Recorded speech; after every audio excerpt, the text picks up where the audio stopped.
श्री मलंगगडावरील काही बांधकामाबाबत न्यायालयात प्रलंबित असलेल्या प्रकरणामध्ये लवकरच अपेक्षित असलेला निर्णय येईल असा विश्वास उपमुख्यमंत्री एकनाथ शिंदे यांनी व्यक्त केला आहे।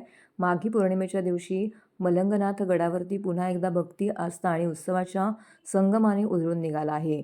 या भव्य उत्सव यात्रेबाबत माहिती देताना हिंदू हृदय सम्राट बाळासाहेब ठाकरे यांच्या आदेशानुसार आणि गुरुवर्य धर्मवीर आनंदीगे साहेबांच्या संकल्पनेतून सुरू झालेली ही मंगल यात्रा गेली अनेक वर्षापासून अखंडपणे सुरू असून यापुढेही याच उत्सवात सुरू राहील असं त्यांनी सांगितलं आहे। उपमुख्यमंत्री एकनाथ शिंदे यांनी मलंगगडावरील श्री मच्छिंद्रनाथ बाबांच्या समाधीचं दर्शन घेतलं, पूजा केली, त्यानंतर पत्रकारांशी संवाद देखील साधला। राज्यभरातून तसेच परराज्यातून हजारो लाखो भाविक मंगलनाथाच्या दर्शनासाठी मलंगगडावरती दाखल होत आहेत। नाथांच्या समाधीचं दर्शन घेत भक्त भावविवश होत असून परिसरात दिवसभर नाथांचा जयघोष घुमत आहे।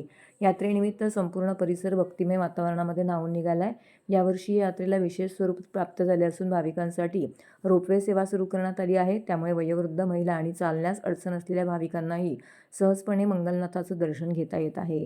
पूर्वी दर्शनापासूनच वंचित राहणाऱ्या अनेक भक्तांसाठी ही सेवा मोठा दिलासा ठरत असल्याचं उपमुख्यमंत्री शिंदे यांनी नमूद केलं। हिंदू हृदय सम्राट बाळासाहेब ठाकरे यांच्या आदेशाने गुरुवर्य धर्मवीर आनंददिगे साहेबांनी ही मलंगगड यात्रा सुरू केली आणि ती अखंडितपणे आजही सुरू आहे। आणि म्हणून हजारो लाखो भाविक भक्त राज्यभरातून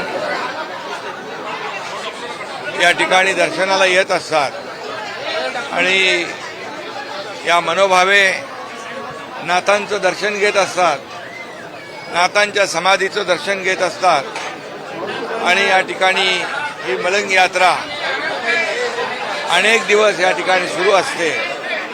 राज्यातून परराज्यातून देखील हजारो लाखो भाविक या मलंगनाथाच्या उत्सवामध्ये, यात्रेमध्ये सहभागी होतात।